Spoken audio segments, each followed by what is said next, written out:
어떤 사람들은 자신이 얼마나 대단하다고 생각하는지 그 조그만 성취로 인해서 자신의 능력과 지혜로 내가 이걸 이루었다 생각하면서 교만으로 가득합니다. 그래서 자신이 남보다 조금 더 가졌다는 이유로 못 가진 사람들을, 자기보다 못 배운 사람들을, 그리고 낮은 곳에 있는 사람들을 무시하고 짓밟고 자신이 갖고 있는 힘과 권력을 휘두르는 야만을 보입니다. 또 한쪽에는 나는 아무리 해도 안 돼.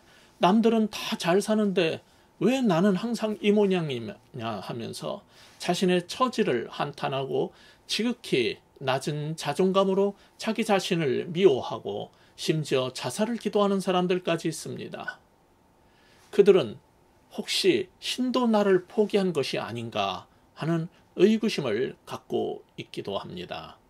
이처럼 한쪽에는 지독한 교만에 병든 사람들이, 반대쪽에는 지극히 낮은 자존감으로 힘들어하는 사람들이 있는데, 하나님 말씀 성경은 이런 우리 인간에게 당신들은 어떤 존재라고 가르쳐주고 있습니까?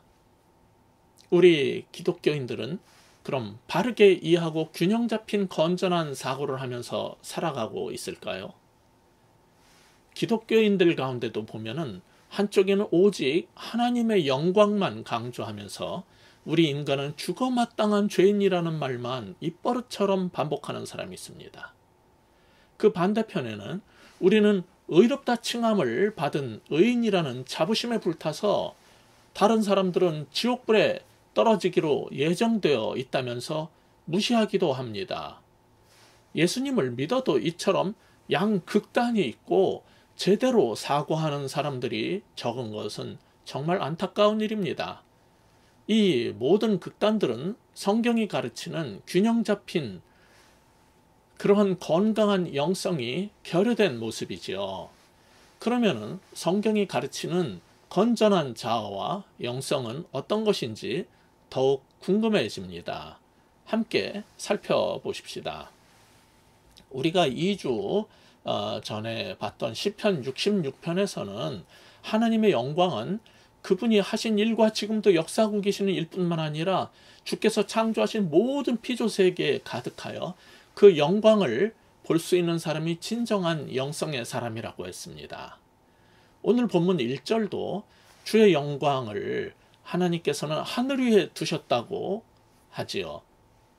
또한 시편 기자는 오늘 본문을 감싸는 시작하는 1절 끝나는 9절에서 주의 영광을 아는 것을 뭐에 비깁니까? 주의 이름이 얼마나 아름다운지를 깨닫는 것으로 비기고 있다는 점에서 오늘 시편 8편은 굉장히 독특한 거예요.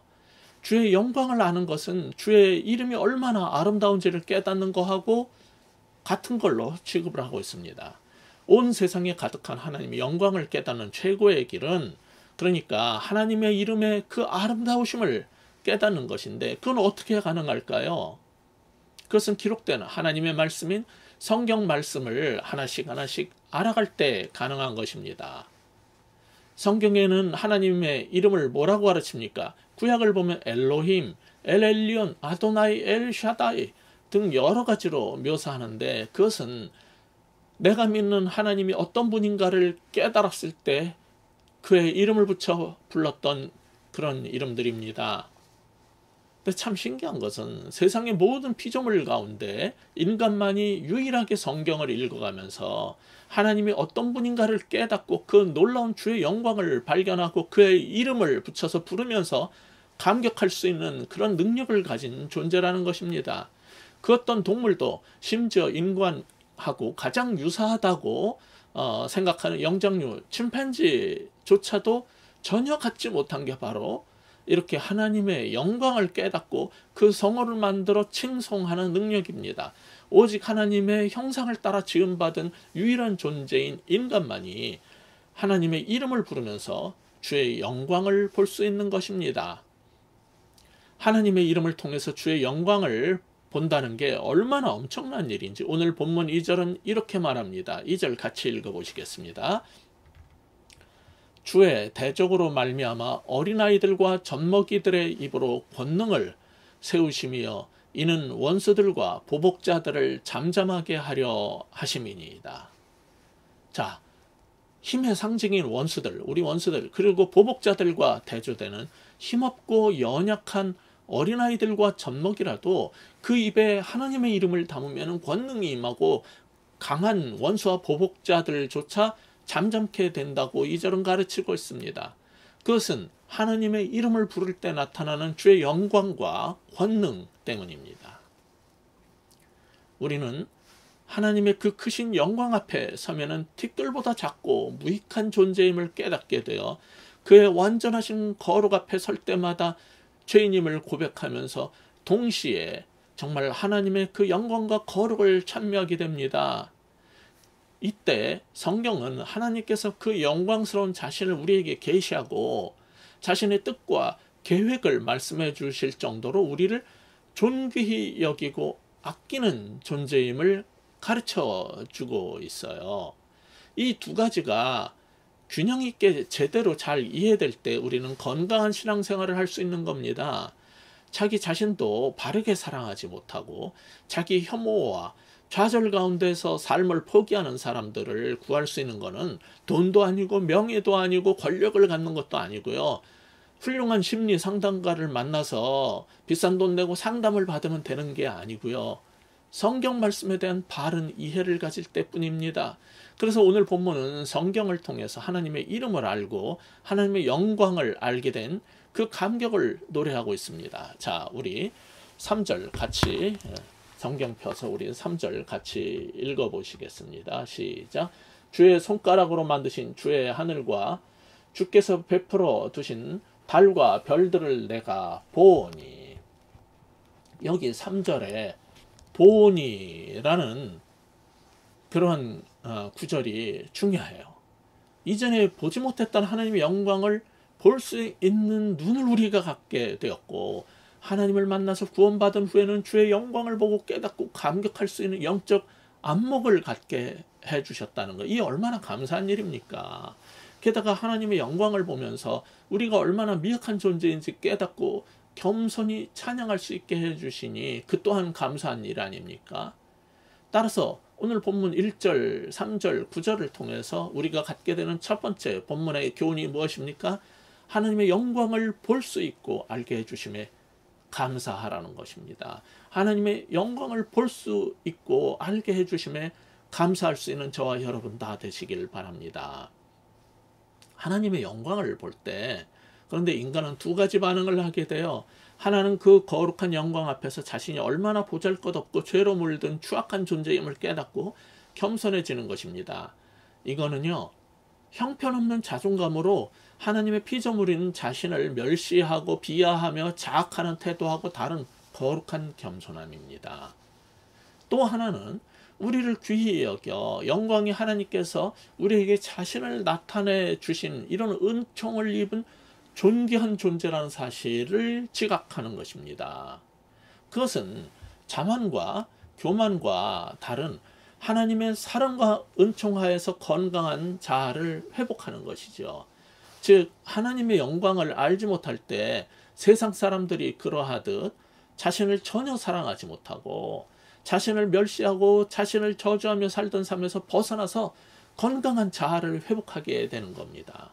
또한 거룩한 영광을 보지 못할 때 우리가 뭐나 된 것처럼 이 보잘것없는 사람들이 자신의 영광을 대단한 줄 알고 자만과 교만에 가득 차가지고 다른 사람들을 무시하고 심지어 하나님을 조롱하며 살던 그 오만함에서 벗어나서 참된 겸손의 모습을 갖게 되는 겁니다. 이 두 가지가 균형을 잡는 게 영적 성수가 아니겠습니까? 그것을 위해서 하나님은 우리에게 자신의 영광을 계시하며 주의 영광을 깨닫고 변할 수 있는 기회를 주시는 것입니다. 여러분, 구약에서 이스라엘이 가장 위대한 지도자로 봤던 사람 중에 모세가 있죠. 모세가 하나님을 만났을 때 그가 요청한 게 무엇이었습니까? 출애굽기 33장 18절을 보시면 모세가 이르되 원하건대 주의 영광을 내게 보이소서 그랬어요. 그러자 주님은 안 된다. 어디 감히 내 영광을 보느냐. 그렇게 말씀하지 않으셨습니다. 그리고 뭐라 그럽니까? 20절에 이하를 보십시오. 또 이르시되 내가 내 얼굴을 보지 못하리니 나를 보고 살 자가 없음이니라. 그리고 22절을 또 보세요. 내 영광이 지나갈 때 내가 너를 반석 틈에 두고 내가 지나도록 내 손으로 너를 덮었다가 손을 거두리니 내가 내 등을 볼 것이요 얼굴은 보지 못하리라 하시면서 그 거룩한 영광의 뒷모습이라도 보게 해주셨잖아요. 그뿐 아니라 그때 하나님은 자신이 어떤 분인가 하는 하나님의 속성 계시를 하셨어요. 그게 19절입니다. 여호와께서 이르시되 내가 내 모든 선한 것을 내 앞으로 지나가게 하고 여호와의 이름을 내 앞에 선포하리라. 나는 은혜 베풀 자에게 은혜를 베풀고 긍휼히 여길 자에게 긍휼을 베푸느니라.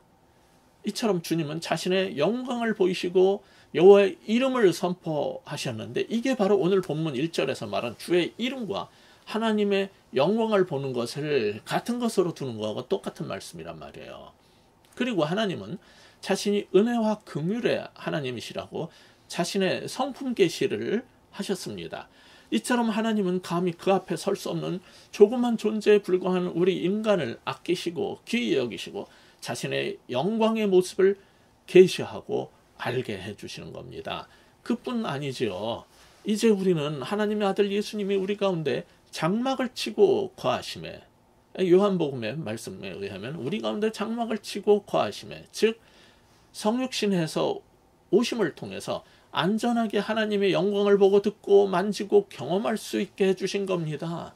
그 결과 예수님을 통해 주의 영광을 볼 뿐 아니라 고린도 후서 3장 18절에 의하면은 주의 영을 통해서 주님과 같은 형상으로 변해서 영광에서 영광으로 이를 수 있게 되었으니 이 얼마나 감사한 일입니까?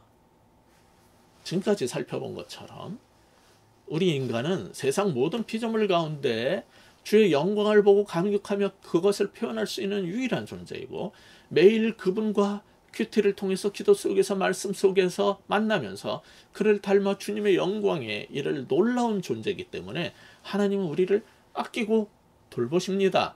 그래서 시편 기자는 오늘 본문 4절에서 뭐라고 그래요? 사람이 무엇이건데 주께서 그를 생각하시며 인자가 무엇이길래 주께서 그를 돌보시나이까? 라고 고백하게 된 겁니다. 우리가 도대체 사람이 무엇이길래 주께서 생각하시고 우리가 무엇이길래 주께서 그를 돌보십니까? 이 구절을 예수님께서도 자신에게 인용하시면서 적용하시지 않았습니까? 이것이 시편 기자의 하나님의 은혜를 경험한 시편 기자의 고백이었던 것입니다. 우리가 왕이신 하나님, 천재 창조주께서 친히 돌봐주시는 존재라는 사실은 정말 영광 아닙니까? 우리는 때로 너무 이 살기가 힘들다 보면은 우리 자신이 고아처럼 세상 가운데 그냥 내팽개쳐지고 아무도 내게 관심을 갖지 않고 버려진 듯한 느낌을 가지면서 좌절할 때가 있어요. 그럴 때마다 이 시편 8편 4절 9절을 붙잡고 읽으며 묵상하며 다시 일어나야 합니다. 그러므로 오늘 본문이 우리에게 주고자 하는 두 번째 메시지는 이것입니다. 하나님께서 영광 가운데 돌봐주심을 인해 감사하라는 겁니다. 하나님, 영광의 하나님께서 우리를 돌보신다는 사실, 우리를 생각하시고 우리를 돌봐주신다는 사실로 인해서 감사할 수 있길 바랍니다. 이처럼 성경은 우리 인간이 하나님께서 생각하시고 돌보실 정도로 참 귀한 존재라고 합니다. 그렇게 생각하시고 귀히 여겨주시는 이유 중에 하나는 우리들은 모두 하나님의 형상대로 지음을 받아서 하나님의 영광을 반영한 존재요, 하나님의 영광과 존귀의 담지자이기 때문입니다. 비록 죄로 인해서 깨지고 더러워지긴 했지만요, 우리의 본성 속에는 하나님의 영광이 반영되어 있고 하나님이 그 영광을 우리 가운데 품고 있기 때문에 주님은 우리를 생각하시고 돌보아 주신다는 거예요. 그러니까 물론 하나님의 그 크신 영광에 비교하면 우리는 벌레만도 못한 존재고 먼지로 돌아갈 비천한 존재이기는 하지만 동시에 우리가 알아야 될 게 있어요. 그것은 우리에게 겸손을 주지만 동시에 우리는 하나님의 영광을 품게 만들어진 놀라운 존재라는 사실을 기억해야 하는 겁니다. 모세는 아까도 본 것처럼 주님의 영광을 보여달라고 그랬고 그것을 본 사람이에요. 그때뿐이 아닙니다. 시내산에서 하나님을 만나서 매일 대화하면서 그리고 하나님의 말씀을 받으면서 그 얼굴에 하나님의 영광의 광채가 그 얼굴에 드리워졌다고 그래요. 그래서 사람들이 빛나는 모세 얼굴을 보고 두려워했다고 합니다. 출애굽기 34장 29절 말씀이 바로 그것입니다. 우리 같이 찾아서 한번 읽어볼까요? 모세가 그 증거의 두 판을 모세의 손에 들고 시내산에서 내려오니 그 산에서 내려올 때 모세는 자기가 여호와와 말하였으므로 말미암아 얼굴 피부에 광채가 나나 깨닫지 못하였더라. 우리도 저도 여러분도 그런 여호와의 영광의 광채를 띤 존재, 그런 사람들이 다 되면 좋겠어요. 오늘 본문 1절은 하늘 위에 높이 있는 주의 영광을 묘사하다가 4절에 와서는 인자가 무엇이기에 라고 탄성을 올렸는데, 우리는 그렇게 하나님과 함께 교제하고 만나고 대화하면 그 영광을 뛸 수 있는 존재란 말이에요. 우리 본성 속에 그런 영광을 이미 담지한 존재이고 그와 교제하면 그것이 하나님부터 직접 그의 영으로 말미암아 빛나는 존재가 될 수 있다는 거예요. 또 오늘 성경에서 보면은 본문에서는 시편 기자가 감격한 게 있어요. 인자가 무엇이길래 4절에서 그런 다음에 5절을 보세요. 뭐라고 그랬어요? 같이 읽겠습니다. 시작. 그를 하나님보다 조금 못하게 하시고 영화와 존귀로 관을 씌우셨나이다. 우리 인간이 얼마나 영광스럽고 존귀한 존재인지 그는 깨달아서 이 감격해서 이 말씀을 이렇게 고백한 거예요. 그래서 혹자는 이 구절을 시편 전체 회전축이라고 부르기도 합니다. 모든 시편에 나타난 인간에 대한 이해와 탄식과 예배는 이 구절, 시편 8편 5절을 중심으로 해서 움직인다는 거예요. 하나님만이 받으시기 합당한 그런 영화와 존귀의 왕관을 우리 인간에게 하나님께서는 씌워주셨다는 거예요. 우리 인간은 그런 놀라운 존재이기 때문에 하나님은 자신이 만드신 온 세상을 다스리게 하신 거죠. 그러나 동시에 우리는 하나님과 같은 존재는 아니에요. 그 영광에는 미칠 수 없는 존재라는 사실을 깨닫고 그를 하나님보다 조금 못하게 하시고, 비록 영화와 존귀로 관을 씌워주었지만 하나님보다 조금 못하게 하셨다고 5절이 그러잖아요. 이 구절처럼 우리가 얼마나 놀라운 존재인가를 깨닫지만 그렇다고 하나님과 비기려고 하면 안 되는 겁니다. 이 구절을 인용하면서 신약의 히브리서 2장 7절에서는 하나님보다 조금 못하다는 표현을 헬라어로 번역을 하면서 그들은 하나님이 영이신 하나님하고 직접 비교하고 그 이름을 언급하는 것 자체가 불손한 거로 생각을 했기 때문에 그 관습에 따라서 그걸 이해하고 헬라어로 그 히브리어를 아람어나 히브리어를 헬라어로 번역했단 말이에요. 신약에서. 근데 그걸 뭐라고 번역했어요? 천사보다 조금 못하게, 하나님보다 조금 못하게, 감히 하나님하고 비교하는 게 아니라 천사보다 조금 못하다라고 했어요. 근데 여기서 천사라는 용어는 그 당시에 이스라엘의 문화 속에서는 우리가 생각하는 오늘날 날개 달린 동자 천사 이런 게 아니라 신적 존재를 뜻하는 표현입니다. 하나님이 인간과 만나기 위해서 오시면은 그것을 이제 천사라고, 메신저 보내신 사자, 천사로 번역을 해요, 구약에서. 그렇기 때문에 신약에서 이거를 천사라는 그 단어로 번역을 한 것뿐이에요. 그러니까 그를 하나님보다 조금 못하게 하시고, 히브리서에서는 그를 천사보다 조금 못하게 하시고, 이것은 본래 원뜻에 따라서 동일한 거예요. 그걸 다른 두 가지로 잘못 번역한 게 아닙니다. 여기서 분명한 거는 우리 인간은 신적 존재가 아니라는 거예요. 아무리 우리를 존귀하게 하시고 하나님께서 우리에게 관을 씌워주셔도, 그러니까 우리가 정말 잘나도 공부 많이 하고 똑똑하고 권세를 얻고 무슨 그 높은 직책에 올라가고 그래도 잊지 말아야 할 게 있어요. 우리는 하나님보다 조금 못하게 창조된 존재라는 거예요. 그러나 강조점은 뭐냐면 우리 인간은 하나님께서 그렇게 영화롭게 하시고 존귀히 여겨주는 존재라는 사실이에요. 그래서 그렇기 때문에 6, 7, 8절에 이런 존재로 우리를 만드신 겁니다. 우리 6절부터 8절까지 찾아서 같이 읽어보겠습니다. 시작. 주의 손으로 만드신 것을 다스리게 하시고 만물을 그의 발 아래에 두셨으니 곧 모든 소와 양과 들짐승이며 공중의 새와 바다의 물고기와 바닷길에 다니는 것입니다. 여기 8절에 보시면은 바닷길에 다니는 것을 언급했는데 이게 뭐냐면 같은 시편 104편 25, 26절에 가시면은 리워야단이라는 전설적인 괴물, 요즘에 무슨 그런 SF 영화 같은 데에서 이렇게 그 전설적인 괴물들을 등장시키잖아요. 그거를 이제 시편에서 리워야단이라는 용어로 표현했어요. 그 바닷길에 다니는 것, 이 8절에서 그게 바로 그 리워야단 같은 전설적인 괴물들조차 우리 인간의 발 아래 두셨다는 거예요. 하나님은 이처럼 우리 인간에게는 세상의 모든 만물을 다스리는 능력을 허락하셨는데, 그러한 직책을 허락하셨는데 그것은 천지의 주관자이신, 다스리는 자이신 여호와의 영광을 우리가 공유하고 있기 때문입니다. 그 영광을 우리에게 더 씌워주셨기 때문입니다. 그 관을 씌워주신 존재이기 때문입니다. 그래서 우리는 하나님의 영광의 왕권을 가진 자가 되었다고 본문 5절은 말하는 것입니다.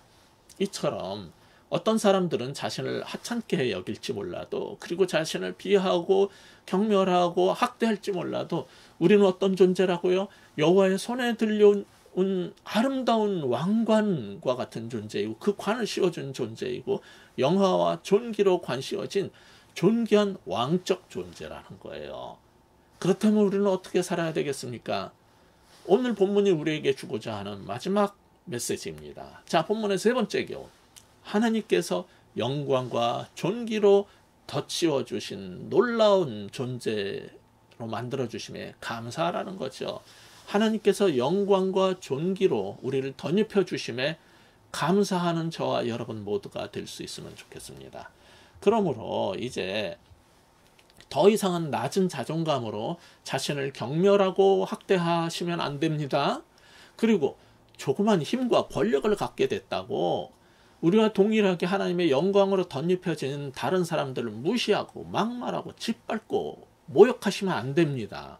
그 사람이 비록 당신보다 못 배우고 가진 게 없는 가게, 점원이든 아파트 경비원이든 주차 안내원이든 그렇게 막대하시면 안 됩니다. 그들을 존중히 여겨주세요. 그게 그리스도인의 바른 태도입니다. 요즘 뉴스를 보면은 자기와 주변 사람은 어떤 잘못을 해도 다 다른 사람들이 잘못 알아서 그러고 제대로 몰라서 그런 거고, 사실은 그게 아니라고 주장하면서 남들에게는 일주일만 털면 당신들 다 나온다 그러면서 어떤 사람들은 그 가족과 당사자와 가족과 주변 사람들에게까지 말할 수 없는 모욕을 주고 짓밟는 게 몸에 밴 사람의 얘기가 자꾸 나와서 국민들한테 스트레스를 주고 있어요. 뭐 지지자들도 있겠지만 대다수 국민들은 그런 걸 볼 때마다 엄청난 스트레스를 받습니다. 그런 사람은 수천만 국민을 이끌 지도자가 되면은 안 될 사람입니다. 아무리 지금 정권이 미워도 한 나라의 다음 지도자가 되면은 안 될 사람은 적어도 있는 거예요. 차선책 중에 우리가 뽑을 수 있지만 모두가 다 내 마음에 들지는 않을 수 있어요.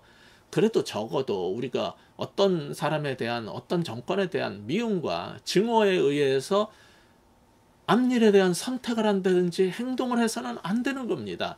신앙생활과 우리 직장생활과 주변의 사회생활에서도 마찬가지예요. 누가 싫고 밉다고 그것에 의해서 어떤 행동을 하거나 선택을 하시면 안 되는 거예요. 나라의 지도자를 뽑을 때는 우리나라의 최소한의 국격을 유지할 국민이 그것을 만들어내야 된단 말이에요.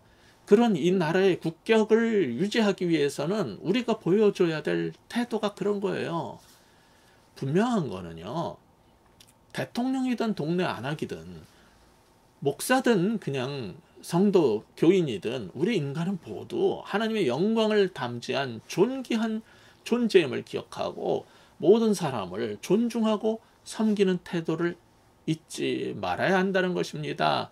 교회를 다니면서 예수 믿고 구원받는 것도 이제 좀 더 폭넓게 이해했으면 좋겠어요. 성경 데살로니가 후서 2장 14절을 보시면은 복음으로 부르신 것은 우리 주 예수 그리스도의 영광을 얻게 하기 위함이라고 성경은 말합니다. 복음은 단지 우리가 구원받는 게, 복음을 믿는다는 게 그냥 죄사함 받고 천당 가는 티켓 주기 위한 게 다가 아니라는 거예요. 하나님의 영광을 얻게 하려는 게 궁극적인 목적이라고, 그것이 복음이라고 성경은 말해요. 이게 기독교인 겁니다. 이제 우리 그리스도인들은 더 이상 낮은 자존감으로 자신을 멸시하고 자학하지 마십시다. 그리고 하나님의 그 놀라운 영광을 몰라서 사라질 세상 영광에 목숨 걸다가 그 조그만 세상 영광 얻게 되면 잘난 척하고 남 무시하면서 살지도 마십시다. 그런 사라질 영광을 위해서 쓸데없이 하나님 자리에 올라가려고 거만을 떨지도 맙시다. 하나님께서 우리를 조금 높여주시면 그 크신 영광 앞에서 겸손하고 더 이상 교만해서 거들먹거리지 좀 마십시다. 우리는 모두 하나님의 영광을 받도록 예정된 사람들이기 때문에요. 우리가 참된 그리스도인이라면 다른 사람들을 존중하고 능하신 손 앞에서 겸손한 사람이 다 되어야 할 것입니다. 그것이 오늘 우리가 이 시편 8편을 읽으면서 우리가 얼마나 놀라운 존재이며 하나님 앞에서 동시에 우리는 어떻게 겸손해야 될 것인가를 깨닫게 되는, 하나님 말씀을 여전히 우리는 읽고 묵상하고 들어야 할 이유인 것입니다. 그런 여러분 다 되시기를 우리 주 예수 그리스도의 이름으로 축복합니다. 기도하시겠습니다. 하나님 아버지, 우리가 어떤 존재인지 성경적인 균형 잡힌 관점, 영적인 시각을 갖게 하여 주시옵소서. 하나님, 우리를 정말 아무리 세상에서 힘들고 어렵게 살지라도 정말 무능하고 죽어 마땅한 존재로, 그리고 자신을 학대하고 이 세상을 살면 뭐하냐고 하는 소리 더 이상 하지 않게 하여 주시옵소서. 주의 영화와 존귀로 관씌워준 놀라운 존재라는 사실을 깨닫게 하여 주시옵소서. 인자가 무엇이길래, 우리 사람이 도대체 무엇이길래 이렇게 귀히 여기시고 돌봐주시는지 깨닫게 하여 주시옵소서. 동시에 온 세상에 가득한 하나님의 영광을 보면서 그 앞에서 비록 우리가 조금 무엇인가 갖게 되었다고 교만하지 않고 얼마나 정말 보잘것없는 존재인가를 깨달으면서 겸손하고 주어진 그 힘과 권력과 지식과 모든 것들을 통해서 사람들을 섬기고 존귀히 여기는, 주의 형상대로 지음받은 사람을 존귀히 여길 수 있는 그리스도인들 다 되게 하여 주시옵소서. 예수 그리스도 이름으로 간절히 기도하옵나이다. 아멘.